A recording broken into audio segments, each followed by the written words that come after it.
All right, we are live on Facebook with Buck and 2MC. Alexis, take it away and tell them why we're here. Hey, what's up, everybody? Welcome back to the Buck and 2MC show every Wednesday night, 7 p.m. for your nonstop Lady Vol talk and news. All right, so I want to make sure we say what's up to the people. Check on y'all. Thank you for watching, tuning in. Facebook, Twitter, YouTube, or volunteerroadshow.com. Wherever you're watching us, be sure to like and share. Maria, say what's up to the people. What's up to the people? It's cold in Knoxville. I've even got long sleeves on. But you had on shorts earlier too, so that doesn't really count. I do. I am team shorts all year long. I had to go downtown Monday and 6 o'clock at night. I'm still wearing shorts. Yeah, you're crazy. But I applaud the courage. I can't do. Listen, when I played in Poland, my strength and conditioning coach. Now Poland, it's cold. Even on snow days, this man would come to work in shorts. I don't get it. As long as your upper body's warm, you're okay. Because I will agree, except for depending on if it's like windy, my knee does not appreciate that cold wind chill directly hitting my knees. And see, I don't have any long-term use injuries like that, so I don't. You're good. You're golden. Yeah. So I love it. Yeah. Maria, tell them who this show is brought to them by. OrangeMountainDesigns.com. Of course, I'm wearing one of their sweatshirts. Got the little hoodie action here. I can, hide if I want to. Look like all of us look like we're like ready to go rob something now. We go in our hoodies and masks, and I'm like, okay. I do it all the time. Actually, I go PJ pants, house shoes, and then maybe like a hoodie and throw a coat and a Tennessee Lady Vol toboggan. I don't care what I have on. It don't even match. I'm still walking out the house in my Lady Vol toboggan. Good for you. Shout out. OrangeMountainDesigns.com. I know Terry just put up a DVD special on her website. She's got 3 Pat Summit DVDs. I just saw the link about it. So head to OrangeMountainDesigns.com and get that special.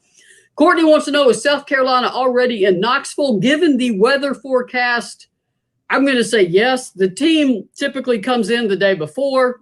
The weather is passable now through the mountains. We're expecting bad weather overnight. So I'm going to take a guess that the team is already. South Carolina Gamecocks are either here or nearly here. So they probably already had their practice at Tennessee. So it is obviously we're going to talk about the Lady Vols getting stuck in Texas. Alexis, I kind of gave you the details. We all know major ice and storm. 3 million people in Texas, I think, still without power. At least that was the number last night. Traffic basically stopped. It just came to a stop. Tennessee managed to get to Houston after Sunday's game, but the airport was shut down. So they can't get on a plane. And I mean, it was snow, ice. Hotels are booked. Catherine Green, a shout out to Catherine Green, the director of basketball operations. You know how those Dobo, you got to have them on the road. Yes. He and Kelly managed to track down. They had their bus. They had the bus. They probably held that person hostage. Like, you are not leaving us. We are not leaving our bus. Right. And kudos to that bus driver, whoever that was, for driving them through that weather the old Sunday. They got a hotel, managed to get everybody into one hotel. And then Sunday was okay. It's after the game. They're disappointed about the loss, but you can still get a meal. You have a hotel room. You're safe. You're out of the cold. Right. Then right before midnight, the power goes out Sunday night. So starting Monday at, 12:30 in the morning, they have no power. And it did not come back until late Monday night. So on Monday, they stayed on the team bus because 1, it's a heat source. 2, it's a power source. They could plug in their phones, their laptops. They could do classwork. One player put up some video of the players on the bus, and they were trying to have be goofy and take it in stride. But I can only imagine sitting on a bus for that long, trying to do it with you're not packed to stay 3 days, additional days in Texas. You didn't pack for that, right? They managed to find a high school gym on Tuesday, and they got over there, and they finally got a hot shower after that. That is when I would have been having a toddler temper tantrum if I could not have my hot shower. You would not want to travel. I mean, I don't care where you put. I don't go camping. I'm like, there's no hot water there, is there? No, but I mean, you can boil the water, make it hot. Old school. No, I want it coming out of that faucet. I am not. I would make a terrible pioneer woman. No. Oh man. And the main Houston airport was not going to open until like 9:00 our time last night. So they had to get back on the bus. They were able to get a flight out of Hobby Airport. Once again, just shout out to Catherine Green and Kelly Harper for pulling all this off. And they finally touched down in Knoxville at 9:00 last night. Mm. Alexis, air travel is a part of basketball, pro and college. What are your work? Do you remember your worst travel experiences at any level? What they were? At any level, yes. In college, if you remember University of Texas, when our bus broke down, that would probably be the worst travel college experience, which, I mean, it did suck. It delayed us. And not to mention the butt whooping that we went through that same night. Right? Was that Thanksgiving? Was that Thanksgiving Day too, I think? I don't even know if it was a holiday. I just know it felt like hell that day. It was not. I couldn't even get in a good vibe, a good, mood to really that focused and everything smooth when you're not worried about anything but basketball is one of those. And then you're in the game and you're like, oh, shoot, it's basketball time. And it's still not looking good. But worst travel, I was just going to say, that sounds like an overseas experience. That's very unfortunate that our ladies had to experience that in college. College is, even with COVID, you're spoiled. You ride the bus, you take flights, you kind of know your travel schedule, hotel, food, all of that. Most of that is the easy stuff, right? You just got to focus on scouting report, film, and game execution, right? That's it. So unfortunately, they had to worry about not having enough to pack, obviously not planning on being stuck, sleeping on a bus, not showering till the next day, then finding a hot shower at someone else's high school, which still isn't that comfortable. But like you say, it's hot water. Luckily, most kids and players, period, have shower shoes, so you're not going to barefoot. That's a plus. But again, this is definitely sounds like a couple of my overseas experience. It's like nothing is right. And instead of it just that one thing being wrong, it's more things that compound it, So for them, it was the bus, the weather, the airport closing, the power going out, all of that in one on top of a pandemic. And a 10-point loss. Yeah. I mean, if you'd have won, all of this would not have been as bad. But you just want to get home and put Texas in your rearview mirror. And I mean, I think they were eating whatever they could scrounge up. Whatever was open, like there was no like hot meal at the hotel. The hotel has no power. So again, overseas experience. Yes, your post-game meal is at a gas station. I've been there. You know what? It's not about me. What else we got, Maria? Bringing back bad memories. No, I know. I've heard overseas nightmares of trying to travel. And you're right. Your Lady Vol ones, for the most part, went off without a hitch. Minus that was the Texas game, right? Was that your year? Yeah. Yeah, I was a freshman. Yeah, the bus broke down. I think y'all took cabs, vans, cars, whatever you could find. I think Pat sent the starters first. The starters first in I believe it was a taxi van. They were the first ones off, and by the time that the rest of the team got there, and I believe it was vans, or I don't remember if it was like hotel shuttle type taxis or something. But we got there and we really didn't have a warm up. It was like get changed, get taped, get dressed, do your pregame stuff, and let's go. And you want to say that a team's okay with that, but you guys are routine. You have a routine you want to follow, and now you've just thrown it all out of whack at that point, haven't you? Oh yeah. It's tough when you're not prepared for your routine to be broken. Now, if you're injured and you're not going to get the same amount of warm-up time that you're typically used to because you're taking care of your body to be ready for the start of the game. But again, you're prepared for that. It's those surprises on game days and then surprises after a 10-point loss or more and getting stuck. Lady Vols, with all my heart, I'm glad y'all okay. Because I don't know how, Marie, I don't know how I would have done in that situation either. I would have been very cranky. And the lack of shower and sufficient food, I would not have been. I would have not been teammate of the day that day. I would have. They do have snacks. Well, I know that our managers, they always had the utmost snacks, right? So, of course, you have your snacks going down. They normally go to a grocery store there, get the snacks that you're eating in that night, day, and then the snacks that's for the trip back. So, hopefully, they have awesome managers like we did, and at least they had snacks until they found whatever food they were going to get. And I may be confusing my Texas trips. Was that after the game? Also, the plane wasn't ready. That you had to get a new plane. Were you guys delayed getting out of there, or is that another trip? Everything was off. Everything was off. It was almost like we were sabotaged. And I know it's not. It was just how the day went. But that's what it felt like. Delayed coming to the game. Hell, we look delayed playing the game. Then we're delayed going out, and it's just like, just get us back to Knoxville. Let's start over. I remember the stories from, Pat's mad, even though, she's mad because you guys didn't lose. You got beat. I mean, it was ugly. We got spanked. Yes. It was ugly. And I remember players saying that if you were studying, Pat wouldn't bother you. And so not all players had textbooks on the trip. You didn't have laptops then. And players who did, they were loaning them to their teammates. Like, some players like, I don't even take accounting, and I got my head in this accounting textbook because Pat would come in like she's going to yell at somebody. But if you were studying, Pat left you alone. So whatever you have to do to avoid that embarrassment. And then Jenny's student manager forgot to get the big expensive stem machine. I think they accidentally left it on the broken down bus.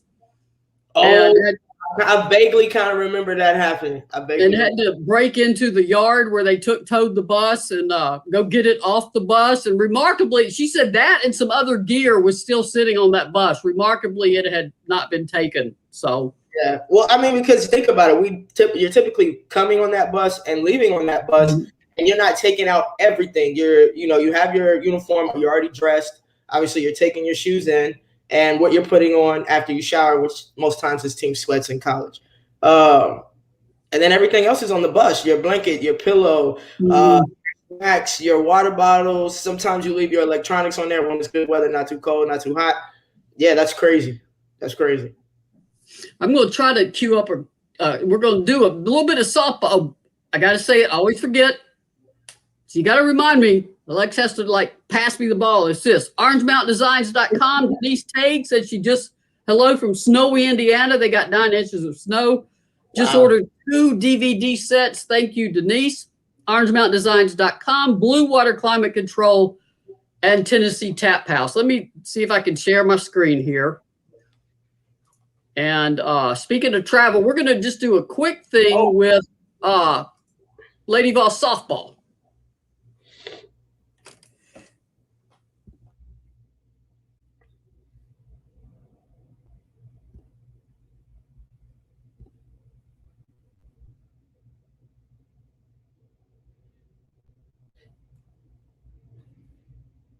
I don't hear the sound, Maria.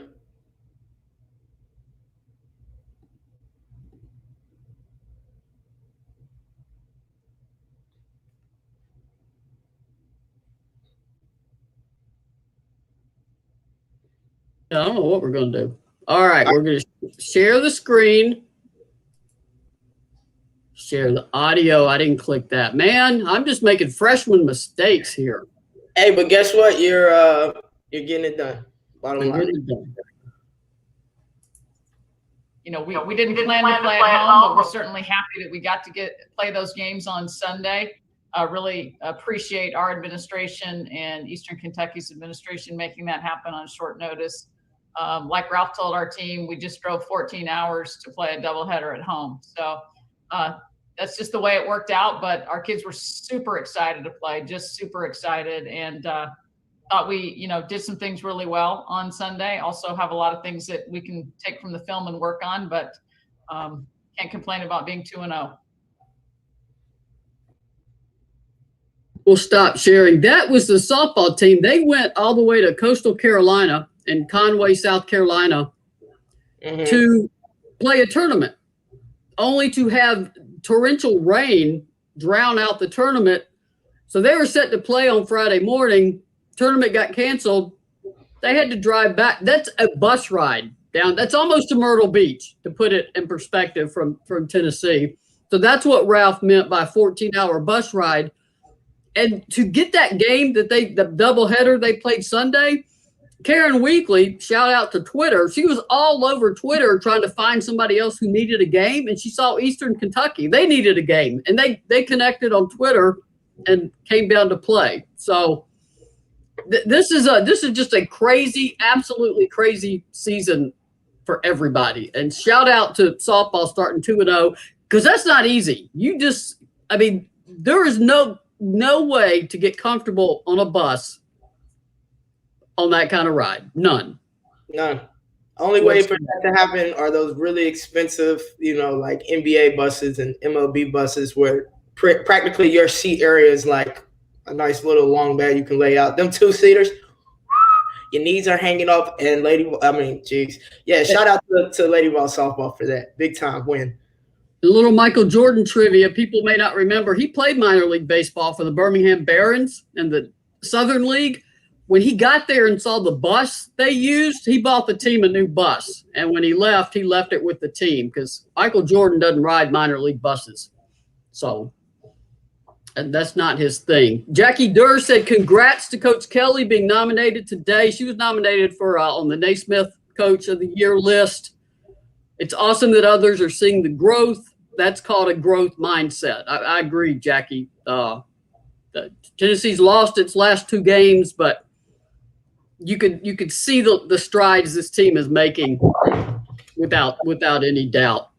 Jessica says, how do you think the mental state of the Lady Vols after the COVID shutdown and now being stranded, no heat, not enough clothes? I am proud of their resilience thus far. And there was another question asking, how are they going to be ready? I mean, they only got back to practice today. They had a little high school practice just to get loose. They got back to the practice court today, but you play a game tomorrow. That's not going to be a 2-hour up and down practice. It can't go up and down too much, and you're playing against one of the toughest teams in the nation, hands down. Yes. And it's an SEC game. Doesn't matter that it's home, especially when you look at the opponent and the momentum, and obviously our horrific travel experience we just escaped, right? We were blessed to escape. So it's going to be, my personal thoughts is they should know the value of the game, the importance of the game. And if they can really just focus on that, focus on the game. Don't focus on being stuck in Texas. Don't focus on the bus ride. Don't focus on the mishaps that's happened over the past couple of days. Focus on the fact that you are back in TBA. The game will continue, and this is your chance to prove that y'all deserve a top seed or a high seed in the NCAA tournament. So if they keep it business related, now we're talking to young kids, right? Mm-hmm. If they can focus on their jobs, if individually each person can focus on whatever it is that Coach Kelly and the coaching staff have asked them to do, particularly for this upcoming game, we will see a team that looks close to, if not like a well-oiled machine, in my opinion. And I know that's a big if, but I'm counting on them being frustrated, being mad, being excited, and anxious to have the opportunity to go up against a tough team and show that they can truly handle adversity. Because it'll be easy to give an excuse if we don't play well. Blame travel, blame this, blame that, blame the pandemic, all of that. But what if we are that team like South Carolina has been? Yeah, they've had the pandemic affect them a little bit, but when you see them play, you never see it. There's always effort, always. So if we bring our heart and hustle and our effort, defense and rebound, and knock down our free throws, we'll be all right. Karen Vogel asked, do you think tomorrow's going to happen? I don't have any doubt. I mean, there's no weather issues to prevent South Carolina from getting here today, and a team does come the day before. She said Knoxville schools are closing. Well, do you think the game's going to happen? Knoxville schools close around here if snow is forecast. We don't do snow here. Tennessee is on the – I remember even in college, obviously not in high school. I remember. I'd be like, yes, class is canceled. but not in Tennessee. Tennessee cancels classes about once a decade, and there will be nothing Knox County does has any effect on the Tennessee campus. They closed it one time when we got 6 inches of snow, and Sierra Burdick was on Twitter mentioning the chancellor all night long, saying, "I know you're going to make that call. I know you're going to make that call. Just go ahead and do it." And eventually they did it. So she didn't want to get up for an early morning class if it wasn't going to happen. So That's true. shout out to Sierra for like, come on, man. I know you want to make the call. So there won't be any cancellations or delays because of snow or weather here. It could get icy slick during the game, so people need to be careful afterwards, but the players are home. They don't drive to the game. They can walk over to the arena. So they are good. I know we get caught up in the toxicity of social media and how negative it can get and ugly. I have never had my phone so busy as it was in the last 48 hours of Lady Vol fans tracking Tennessee's progress. I mean, it just sat here and bounced on my desk. The text messages, social media questions, app mentions, and they kept saying, "I know you're hearing something. You have to hear something. Are our players okay?" And I'm trying to get any information I can, as far as where they are, what they're doing. And I was basically given play-by-play updates yesterday. Okay, they can get to a high school practice. Okay, they're on the bus. Okay, the power's back. Okay, they're headed to the airport. Okay, they're getting on the plane. Okay, they've touched down. I mean, just shout out to Lady Vol fans for caring so much about these players. They were genuinely concerned and worried about these ladies being stranded out in Texas. I tweeted to Texas, "Hey, I know y'all got horses. I need you to get some horses and some covered wagons over to Houston. There's a big border game against South Carolina. We need the team back." Obviously they didn't go to Starkville. I mean, the Deep South does not do ice. Mississippi does not get snow. That whole state is shut down. They may not emerge until spring out of the Magnolia State. The campus closed. Mississippi State campus closed Monday and announced they wouldn't be open Tuesday. So you knew that game wasn't going to happen on Tuesday. And I mean, we're about done. I mean, next week ends the regular season. There are, as of now, 4 games left. So I don't see any way if they put Tennessee back on the road to Mississippi next week, I think everybody's going to scream. It's like, no, we tried this already and you got us stuck. So let's not do that. But you mentioned the Gamecocks, they're 12-0. Right. Tennessee is road weary, to say the least. But you got to get the team motivated. So what would you say to this team? Let's say you're Coach Alexis. You're in the locker room tomorrow about 6:45 or so, 6:50 before the team goes out. What are you going to say to this team? Because the body is tired and not willing, but the mind has to be willing. What are you going to say to them? Well, first and foremost, ladies, this is an important game. You got to look at this game like it's a championship game because this outcome matters. This team is coming in here to embarrass you, to kick your butt on your own court, and hope that you're weak-minded enough to allow them to come in and do so. But we know that that's not how the Lady Vols work. That's not how we play. That's not the Lady Vol way. We're coming out here to give our all for Tennessee today, and it's going to start on the defensive end. And it's going to start with boxing out. And we're going to go win and to go try to win every single 50-50 hustle play. Get on the ground. Make the extra stops. Dive on the ground. Push. Take hits. Inside out. Please start this game inside out. Paint points. That's going to open up our 3-game as well as our driving game for our wing players. If we can do that and everybody comes in to do their job, you are responsible and accountable for your job. As a whole, collectively, we have a great chance of winning this game. So that's practically what I would tell them. And I mean, I've seen some comments too asking about injuries. I mean, Marta, bless her. I mean, she's going to have to get that foot addressed after the season, but she's trying to get on the court for any minutes that she can. And obviously she hit 2 big threes against Texas A&M. Jordan Horston, with her back and foot issues, she is day to day every single game. I mean, can she go 5 minutes? Can she go 30 minutes? Honestly, the question is, we don't know. Yeah. So keep in mind that there are some cases where it's not a matter of the mind not being willing, the body's just not able. Yep. Sometimes too. I mean, it could be to Jordan Horston and Marta's benefit to shut it down, but that's not the kind of competitors either one of them are. They're not going to do it until you drag them off the court and take their uniform away. Especially against a team like South Carolina. It's too big of a game, too big of an opportunity. And it can go either way, Maria. You can play through that the injuries and look bad and much help, or you can play through the injuries and still contribute. If not, by the grace of God, just have a great game like nothing's wrong. But yeah, it's a 50-50 chance. Let's just go. We got to give her everything you have. Like, we should be physically and emotionally exhausted after tomorrow's game, in my opinion. Because if we don't lay it all out on the line like it is a championship game, honestly, I think we could very easily get embarrassed. Yeah, South Carolina is capable of piling up points. And one thing I've noticed with their games is in the SEC, they tend to be close at halftime. There's not many games where they put it away in the first 20 minutes, but then they create that separation in the third and fourth quarter. So nobody's been able to tag them yet. I mean, they're 12-0 in a very unusual year. So props to South Carolina for getting it done every time they take the floor.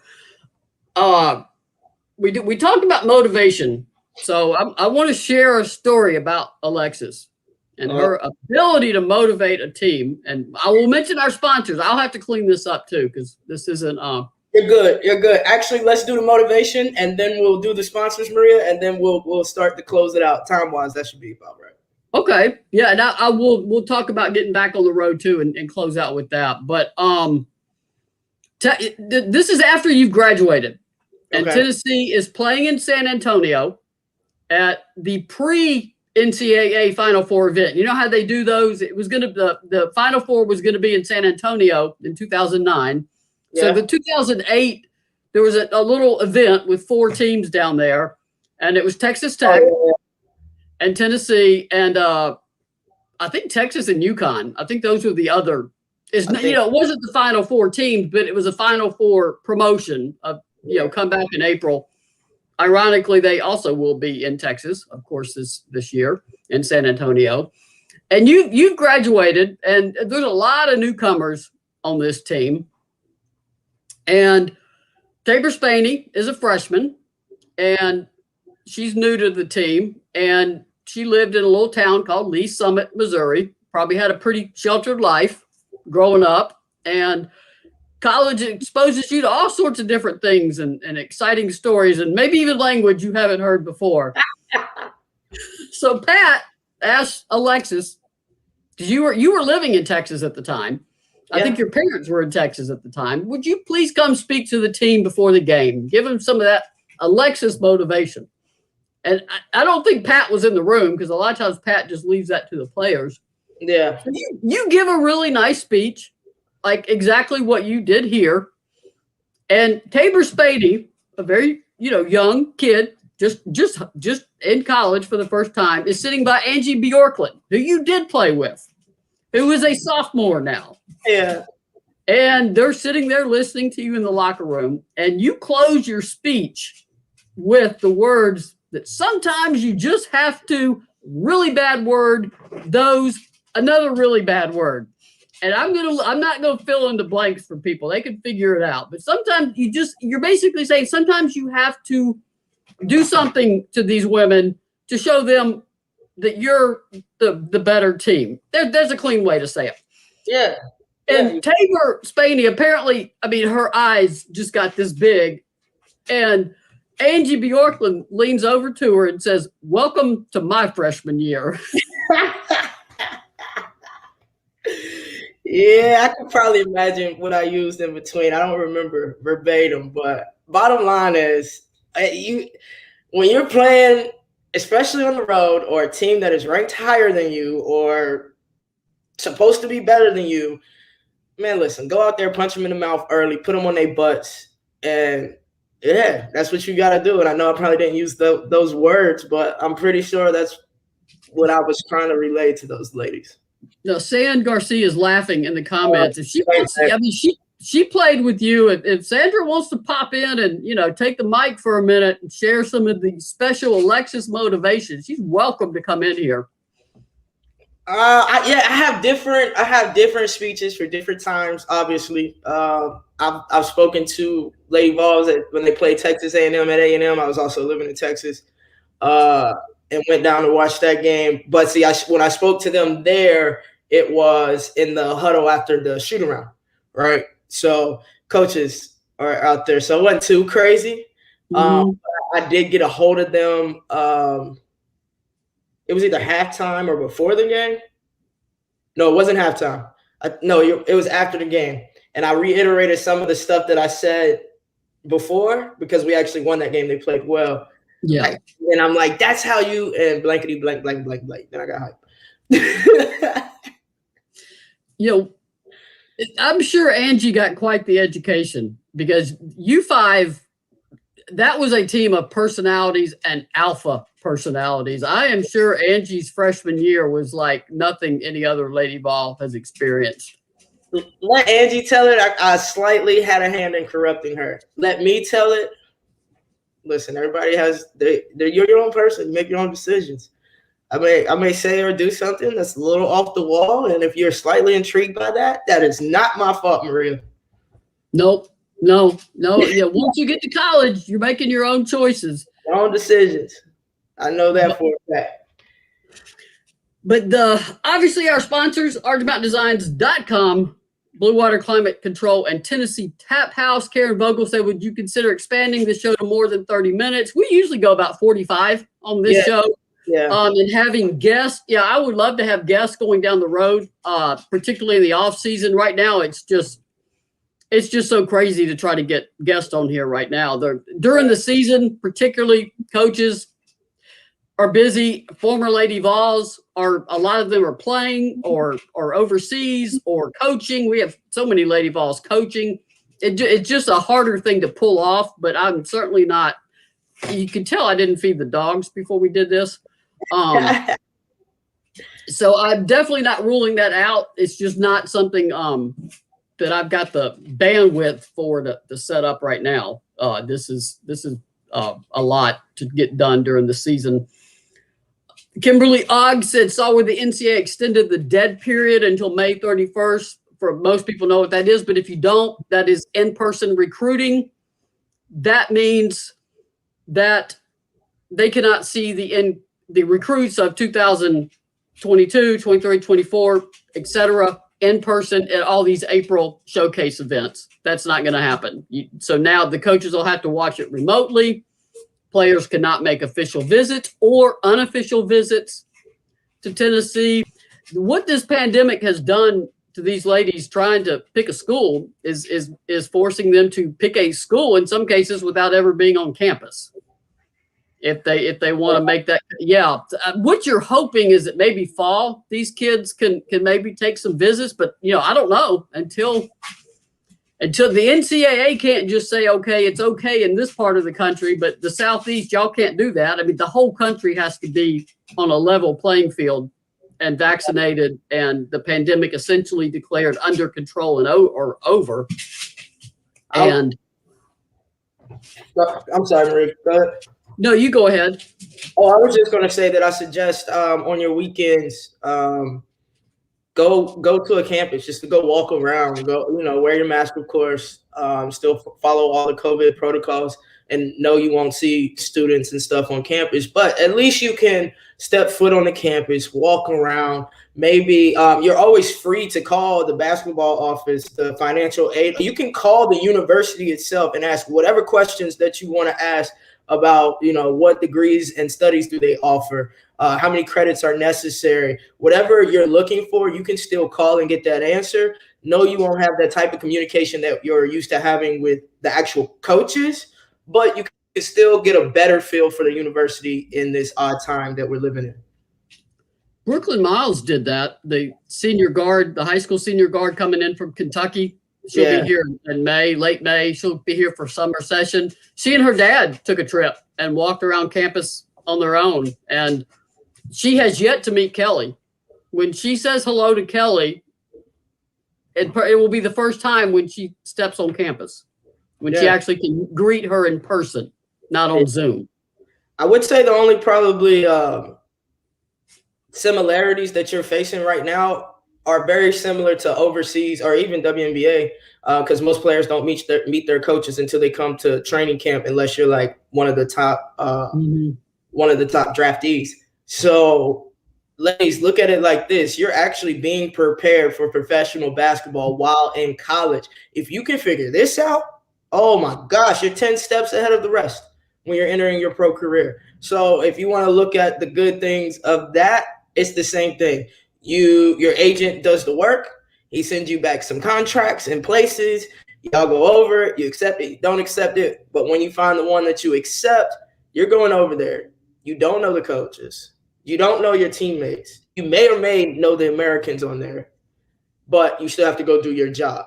So, my commits that are coming in, yes, it sucks. Frankly, it sucks. But there are ways where you can get adjusted and acclimated to campuses. If obviously you can drive there, or if you have the funds and means to fly out to the university of your choice, go ahead. But yeah, basically y'all are little mini professionals. There you go. It's preparation. And Adam Macon asked if we could interview upcoming commits, or is that against the NCAA? We're getting into a real gray area there, so we probably have to stay away from it. Unless they sign, we can't talk to him because that is against recruiting violations, with me being a former player. Yeah, me as media is not a problem. Alexis being a former Lady Vol is a problem. So we would probably stay away from that. But Tennessee, give you an idea, they're clinging to third place. They're 6-3. Obviously, A&M has gone to 10-1. South Carolina's 12-0. Kentucky and Georgia are 8-4.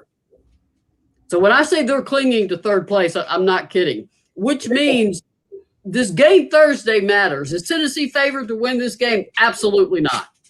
So it would be an upset if Tennessee wins. They go to Georgia to play Sunday. That is a game that will have a huge impact on these standings because Georgia's already beat Tennessee once. And for the third time in a row, the third game in a row, minus the South Carolina game because they played Sunday. But on the road, it will be the third time in a row Tennessee is facing a team that has had a week off.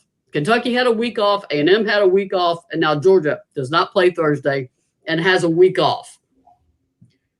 Alexis, what's that advantage for a team coming off a bye in terms of your next game? Or is there a disadvantage? Do the advantages outweigh the disadvantages?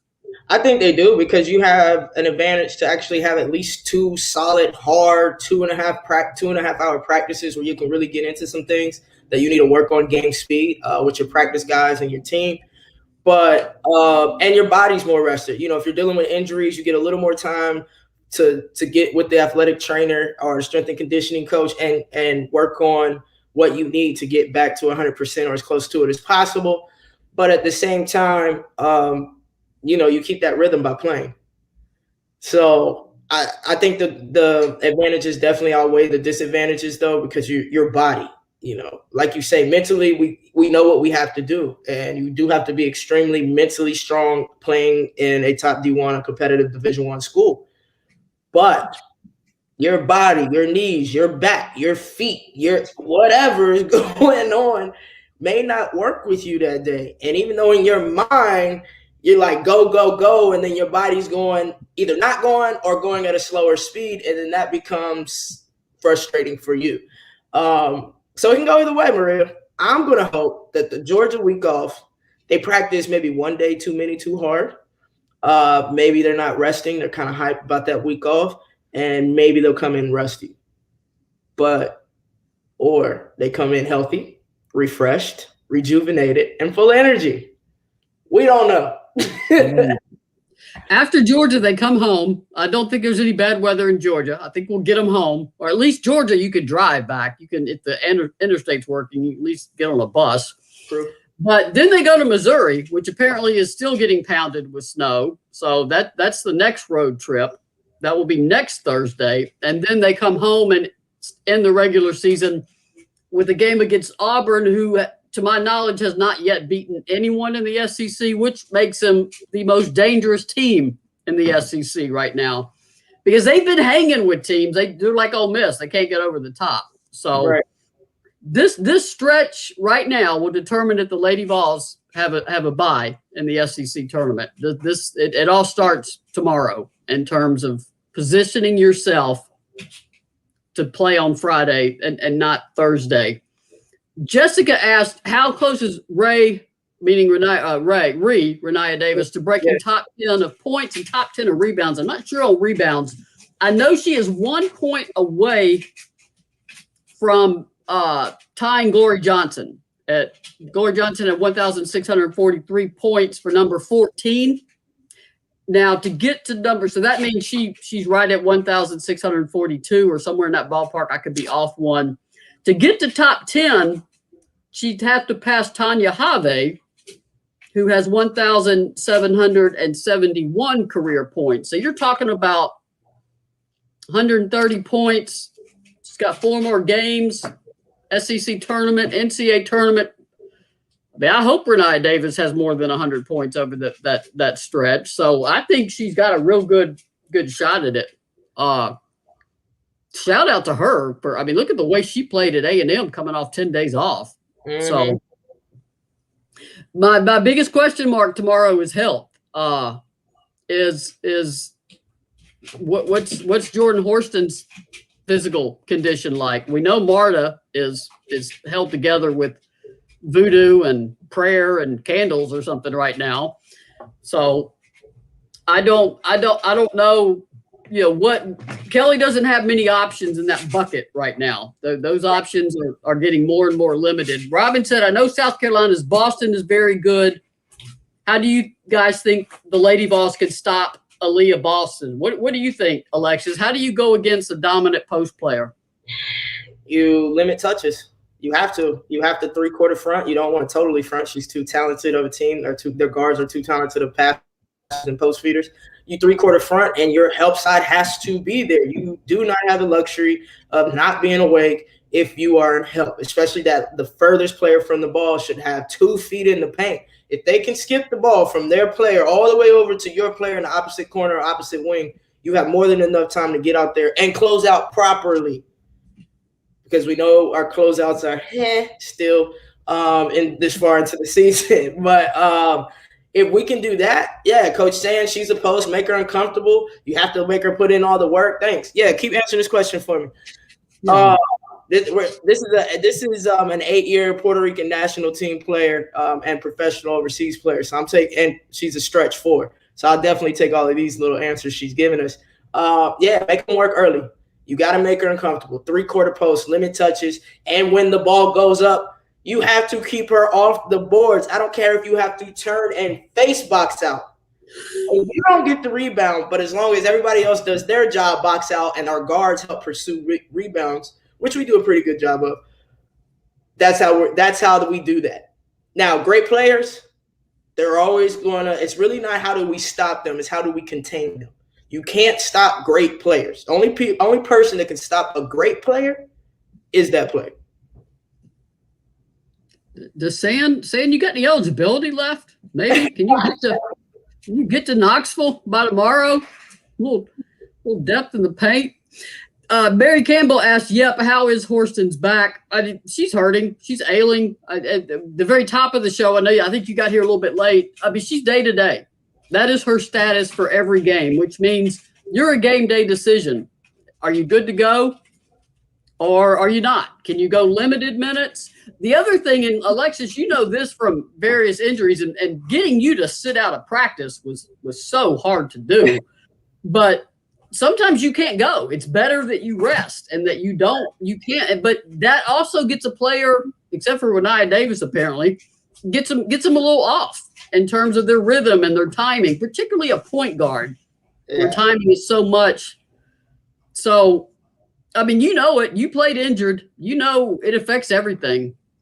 Absolutely. And really my freshman, sophomore years were when I didn't want to sit down. I mean, I could have had a broken anything, a pulled anything. And if I have one good leg, if I have one good arm, put me on the court, coach. I'm going to give you everything I got still. And I was just the type of player that I believe even if I'm 50%, you can't outplay me at your 100, you know, which obviously now at 35 and before I hit 35, my body wished that I made some different decisions, okay?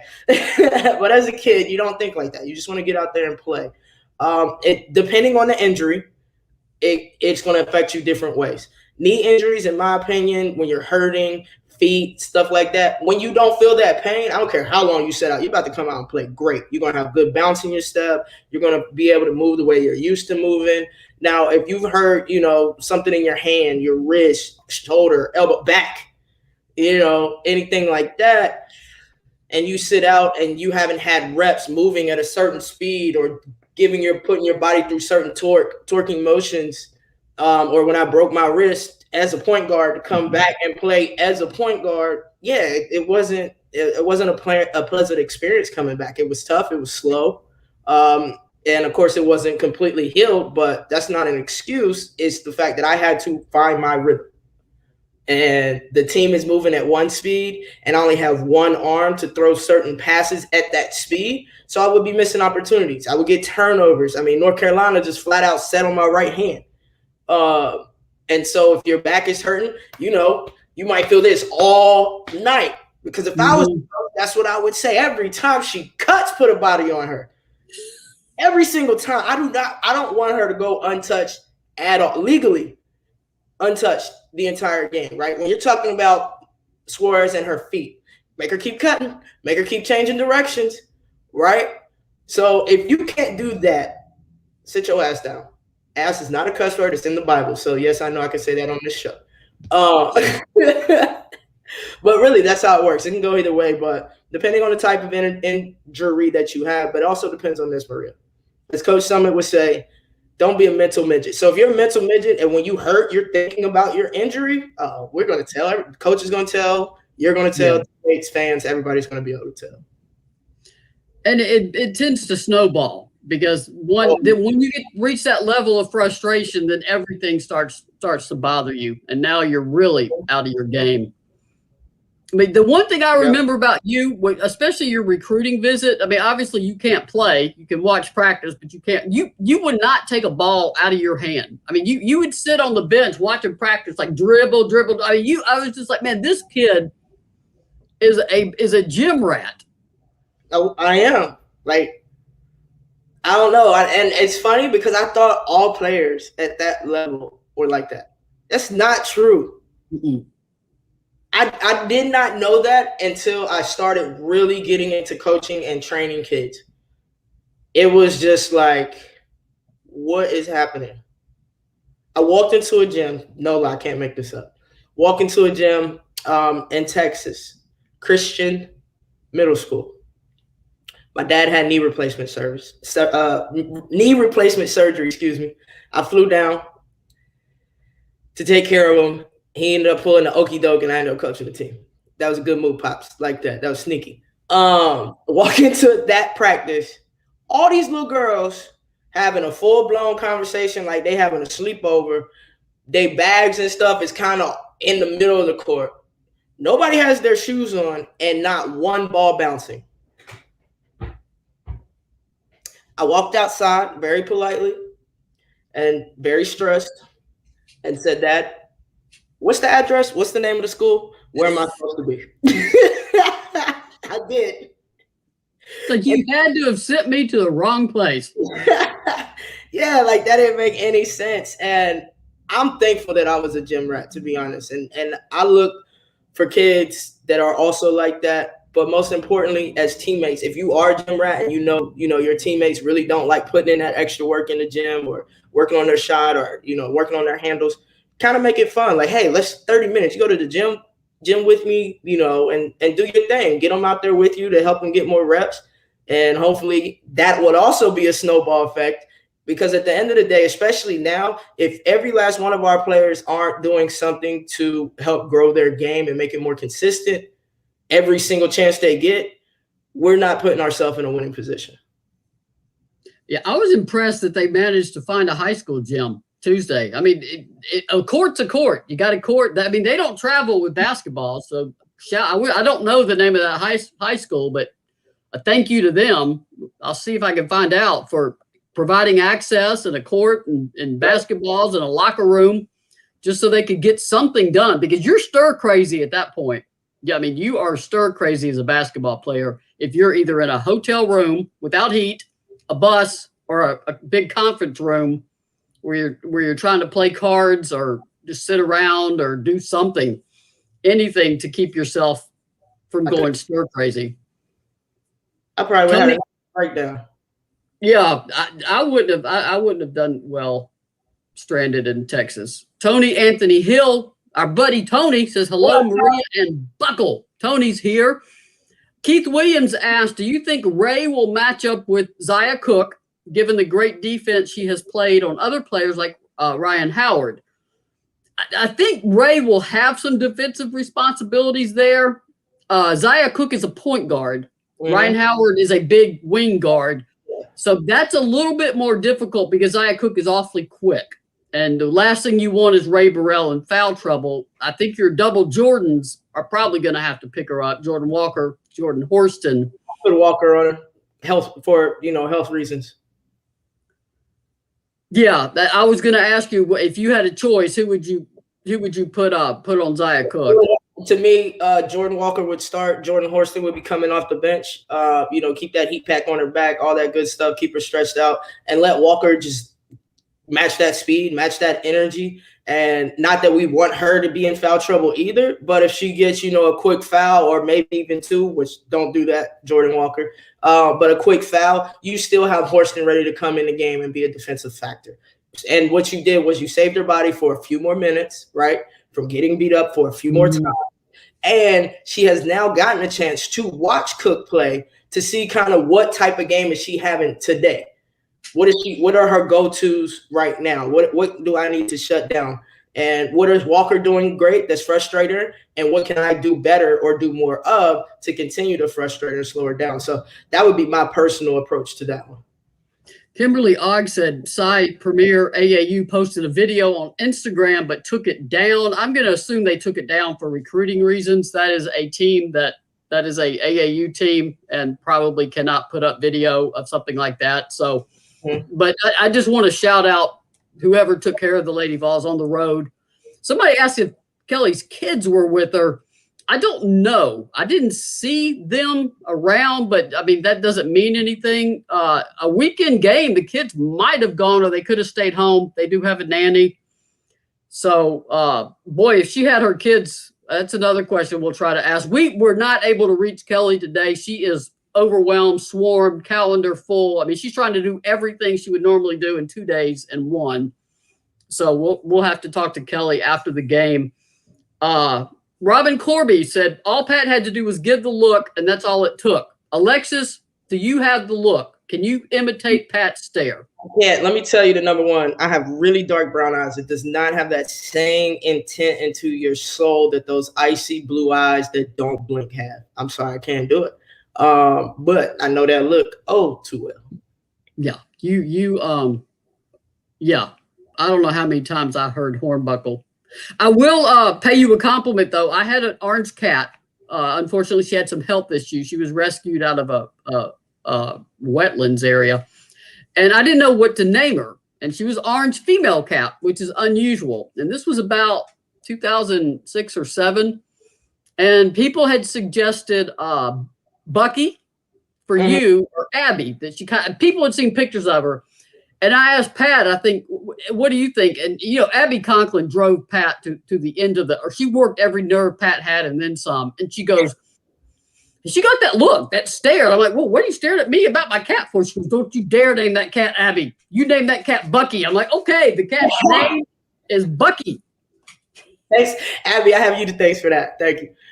Yeah, I mean, Pat her whole personality changed. And I'm like, I'm talking about a cat. Why are you giving me the Like, glare? I don't even want to hear you call your cat Abby. Yeah.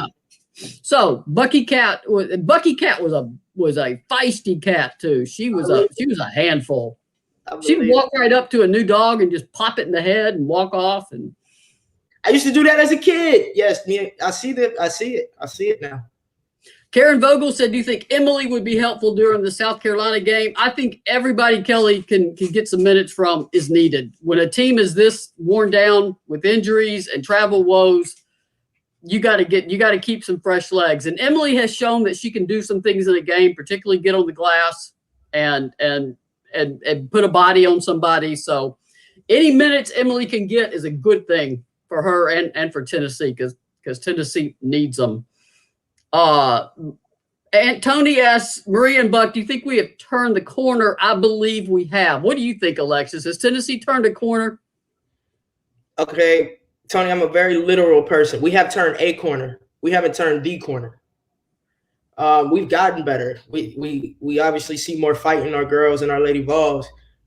We're still not great at closing out games. We're still not great at boxing out and rebound. I'm not saying we're not great at rebounding. We have height advantage. So what y'all look for is, but we're, pretty good rebounding team. I'm looking at the ways that we're going to get beat in an SEC tournament and an NCAA tournament because it's not fundamentally automatic for our girls. So yes, we have turned a corner. We haven't turned the corner that will help us get back to that top status. I agree with that. And once you do, you put one of those top 4 seeds out of reach. It could almost be out of reach right now with some better decision-making to end the Kentucky and A&M game. But that didn't happen. You know what Pat would say? It is what it is. You know what matters? Tomorrow's game. You can't be thinking about what you did wrong. Somebody said, Donis Minks said, let's see Destiny in there. Great energy. I agree. Yeah, you can use her on Zaya Cook too. You can they are boxing Kimberly Oxes. They are boxing out a lot better than last year. They do actually execute box outs, not always to the way they should, but last year they didn't box out anybody. They just sort of went for the ball. That's why we turned a corner, not the corner, when it's box outs damn near every possession. And I started paying attention more to Tamari Key, wondering why at that size she doesn't have more rebounds. It seems like a lot of times she's clearing out somebody and the guard is able to come get the ball. There are sometimes I think she is focused on what you talked about. My person won't get the ball, so my teammate can. So I'm going to keep an eye on that going forward. Against Boston, she's going to have to be all over the glass. I mean, every game is different. Every game is different. Sometimes your post players we will be completely outmatching the other post players. We can box out and Key could go get that rebound. Or against quick, aggressive, athletic teams, and your bigs have to do the boxing out so that your guards can come get the rebound. I mean, every game is different, but even with the guards, Pat used to always say, hit and get. I don't care. Like if your player shot a 3 or was standing at the 3 when the shot went up, acknowledge it, touch them or get close to them, and then go get the rebound. We can't just ball watch and expect to out jump or that the ball's just going to drop to us. So that's what I mean about the boxing out, because attention to details, the little things, the intangibles, that's what makes you a championship team. So I'm only speaking on that part of boxing out or lack thereof consistently, because every possession matters. If we can get more teams to a one and done situation while executing on the offensive end, think about how much easier that makes the game for our Lady Vols. What was it, Sunshine, as you called her? What did Alex Fuller say about boxing out? Alex Fuller, didn't she say something like find somebody and hit them? Was that her big thing? Find somebody and hit them. Yeah, put them on the ground. I mean, obviously you can't box out and put them on the ground every possession, but that was our mindset. That's what she would say. Find somebody. Karen Vogel said, do you think bigs are in SEC are at a disadvantage because of their height? I think it depends on the officiating crew. I mean, Charlie Collier in that Texas Baylor game had 3 fouls in the first half. Yeah. I guarantee you a different crew, she probably has 1 foul in the first half. I think you're at the mercy of the way the officiating is calling it. Tamari, the bigger kids, when they're going against a smaller post, yes, I do think they're at a disadvantage, which is why I'm happier to see in the SEC a matchup of big and big. I'd much rather see that with Tamari going to get somebody her own size, because she only had one foul and she didn't get that late until Texas A&M. Yeah, I would like to see Tamari get a little more agile. So to be able to actually hit somebody and go get that ball, have the will to want to go get it, but also her body have the capacity to move like that for 40 minutes in a game. And that might not happen truly until maybe next season. But that is something that I would like to see for her that would definitely up her stock for post-college, her draft and her overseas career. Because nowadays, you got to be able to move. I always think about Danielle Adams, okay, from Texas, DA. That's my buddy. Shout out to DA. But she don't look like she can move. She will hit you, keep you from getting the board, and she's longer than what it seems like, and then she'll go get it, and because she's so big and strong, you're not getting it.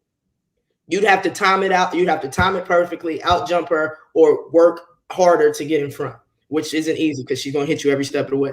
So even though Key isn't built like a DA, if she had the tenacity, because she's more athletic than DA, if you think about it, right? She's taller. Her reach is longer. So if you can get that tenacity in her, we wouldn't even be having this conversation, Maria. Yeah, her ceiling is awfully high. She is going to make some WNBA scout by the time she's a senior. If she continues on this path, and like you said, gets a little mean in there, gets a little attitude. Because I didn't mind her technical foul against Texas A&M. I don't know what you said or did, but it didn't bother me one bit. That's a play with energy. Love it. Yeah.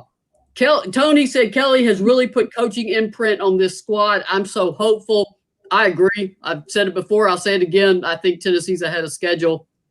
And I think Kelly is molding a team into what she wants a team to be. Her principles, her coaching philosophy. The worst thing a team, and you know this, can be in is if they do not know what their role is. What is my role on this team? What am I supposed to do? And Kelly is making sure players know this is what I need from you. Yeah. Yeah. So Keith said Robin said that go ahead.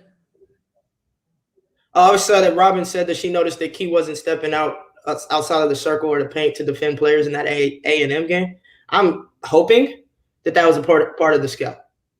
Probably was. They probably didn't want to pull her away from the basket because A&M doesn't have a lot of size. Well, they had the 6'5", but A&M wants to get to the rim. So the game plan was probably not to pull Tamari too far away from that rim, make them – because they don't shoot threes the way they were, sometimes a team is just going to do something the scouting report doesn't expect, and that team just gets hot. And the one player to Destiny Pitts, I did want to point out, y'all talked about bench scoring after Sunday's game, and I went back to look at it. 18 of those 22 points were Destiny Pitts. She's the transfer from Minnesota and was the starting point guard for Minnesota, and she does one thing. She hits three-point shots. So that's why the bench points were so lopsided. It was basically one player. That makes it that much worse. We couldn't stop one of their bench players from. Nah, that's worse. Texas A&M is also a great example. And we've gone over an hour, so we'll wrap it up here real quick. I'll make one point about A&M and then Texas, the state. Texas A&M is how you change your team by the transfer portal. They have 7 transfers on that roster. 3 transfers are in the starting lineup, and their most important bench player I just mentioned is a transfer. The transfer portal is a complete roster makeover right now. It is. I don't know if that's good or bad, but that's what it is. What's your reaction, Lex, to this basically being free agency in women's college basketball? I think it's a good and bad thing. The bad of it is if I don't like the situation I'm in, I'm just going to up and leave. So you don't demonstrate loyalty at all, which doesn't make sense to me. As players, I need to know they have my back and they want me here. Well, guess what? They want to know the same thing from their players.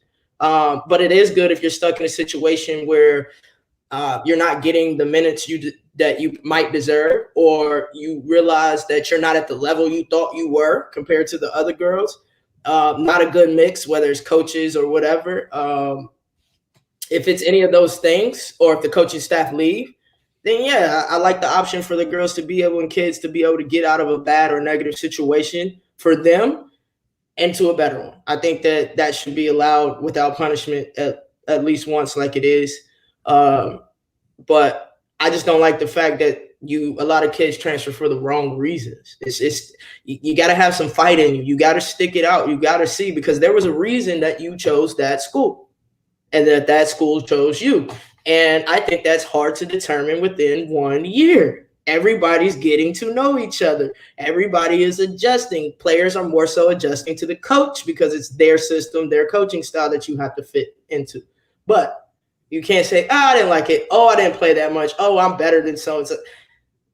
We ain't got time for all that. If that's the reason you're transferring, good luck wherever you're going, because once you don't like that situation, you're either going to quit on them, or you're going to walk away from the game in and of itself. So good and bad, and it goes either way. It just depends on the reason. I will point out, too, that to all keep in mind, because, April is transfer portal. We're not too far from April. And that's when the transfer portal really explodes.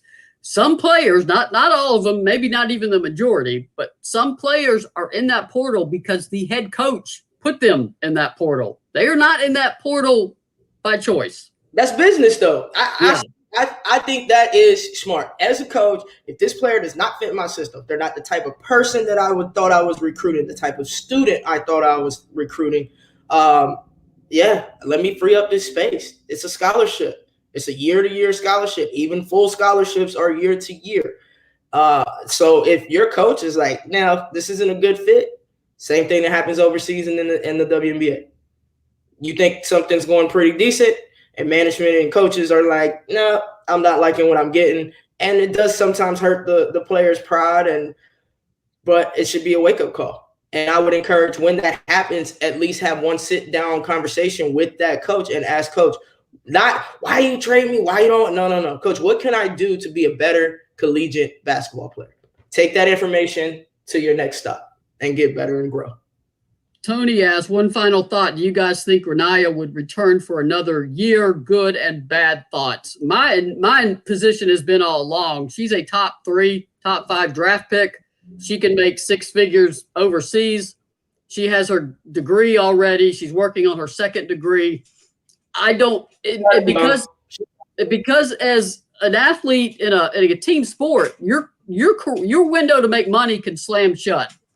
If you have a career-ending injury or some type of a physical issue. So I think it is probably, speaking as if I were advising Renaya Davis, I would say you have an opportunity now to go make money playing this game. You've given 4 years to Tennessee. You've graduated. You've done everything Tennessee asked of you. I obviously any player could benefit from 5 years in college. You get more education paid for.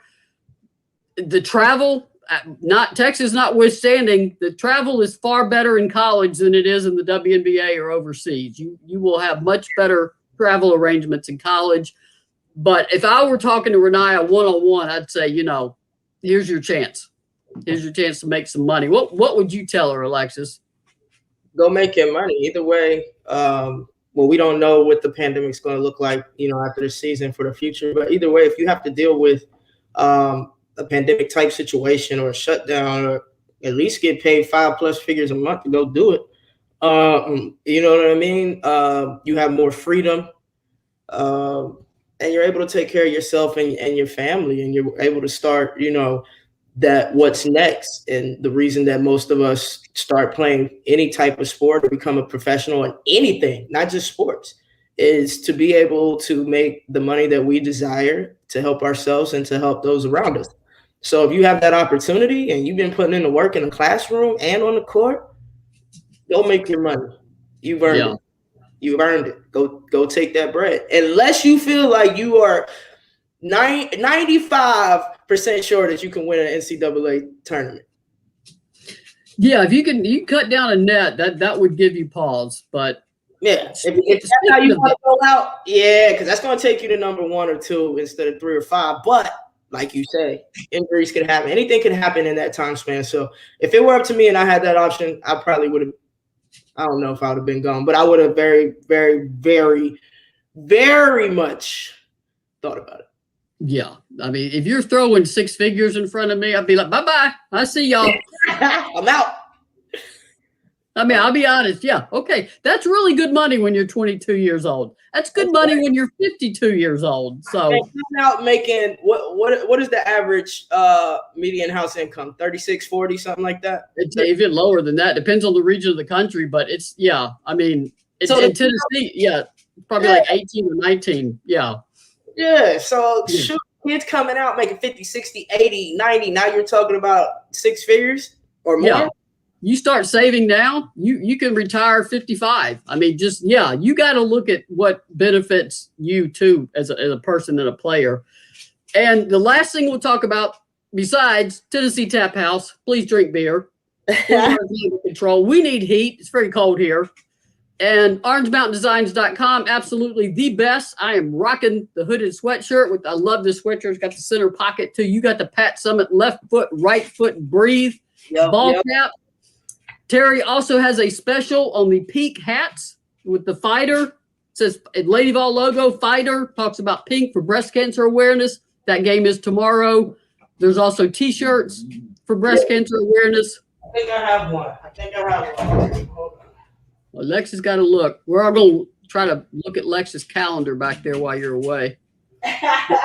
It's not done. I had to start over because COVID, and then I started racing, and I'm like, you know what? I'm about to tear the whole thing down. I don't have the breast cancer. I have the one for Pat with the heart on it, though. Okay, yeah, it's COVID is just. I mean, look at what the SEC schedule looks like week to week. You just don't know. But Texas, as I mentioned earlier, that's where the 2021 Women's Final Four is in the state of Texas, and it will all be played in the state of Texas with the majority of the games at the Alamo Dome and San Antonio. Once you get there, you don't leave until you're out of the tournament for COVID-19 protocols. You will be sequestered in a hotel that will just be accessible by the travel party of those teams. You don't leave. It's not like you play the first two rounds and you win, you go home, then you go back you don't leave Texas, because that's the safety precautions of keeping everybody as bubbled as they can. So if the Lady Vols want to go to Texas this time and stay for 3 weeks instead of 3 days, they are welcome to stay in Texas for 3 weeks. So I just wanted to point that out. We got to get them back to Texas and stay in a long time in Texas this time. Absolutely. Before we start to wrap it up, y'all, thank y'all. Today's been very active, mainly on Facebook, but saw a little bit of, I thought I saw one come up on YouTube, but mainly Facebook. We appreciate you. Please make sure, if you really enjoy our show and the content that we bring, please like, follow, and share. This is how we're able to continue to bring it. This is how and why Orange Mountain Designs, Blue Water Climate Control, and Tennessee Tap House continue to be sponsors and supporters. So help us continue to bring great information, post-game, pre-game, and sometimes we just like to talk about our Lady Vols. Come see us every Wednesday, 7 p.m. here, or tomorrow, so y'all get a double header of us, tomorrow, 9 p.m., correct, Maria? No, 10 p.m. Is that right? Yeah, they're playing at 7, so our show will be 10 p.m. 10 p.m. Eastern.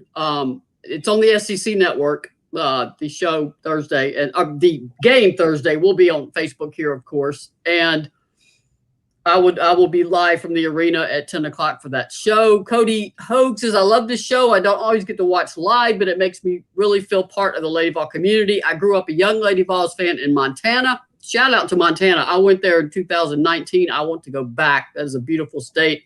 So I've only got to see them live a couple of times, and this really makes me feel part of the fam. Cody, welcome to our group. That is the whole point. Anthony says, love it. Maria, you are my new best friend. Yes, Tony Hill and I we're buds now. We are best friends. So see the magic of the internet. I love it. Who asked me to us? Oh, Keith Williams, are we rocking the pink jerseys tomorrow night? Yes, Tennessee will be in pink jerseys. There was one year Rutgers was the pink game, and they came in pink jerseys too. And I don't think my eyes ever adjusted after that game of 10. I don't know how the officials called it. There was like light pink and bright pink running around the court. And so I hope South Carolina, they've got pink jerseys too, but hopefully they won't be in them or we'll never be able to see again. That pink up against all that orange, your eyes are just you can't even focus on anything. So, but yes, the Lady Vols, I've already saw some of them breaking in some pink shoes, so they will be definitely rocking the pink. So breast cancer awareness, everybody, make sure you get, I know there's a pandemic, and this is for guys too, because guys can get breast cancer, but especially women, get your annual mammograms. I don't care if we're in a pandemic, don't skip that. I am alive today and here. I am 8 years cancer-free because I did not ignore a medical exam when there was something different. If I said, it'll go away, it's no big deal, that it was an aggressive tumor, caught it early, here I am. If I did not go get that test, it's a good chance I wouldn't be talking to you guys tonight. So do that. Don't skip your medical appointments. And thank you everyone for the comments. And Donna Harrison said, getting mine tomorrow. Good. And I think I've got all the shows. Beth said, thank you both. Alexis, thank you for being here. I know you're busy. And Tony said, prostate health for men. Yes, don't ignore prostate cancer, same thing. Catch it early. Your chances of survival are excellent. So don't skip your annual health exams. That means you too, Alexis. I don't care if you're 35. You need physical. Maria. Okay. I got you. All right, just checking. I got you. I'll get my 2021 physical done. Thank you. All right, Alexis, you could take us out of here. Absolutely. Again, Maria, thank you for a great show today.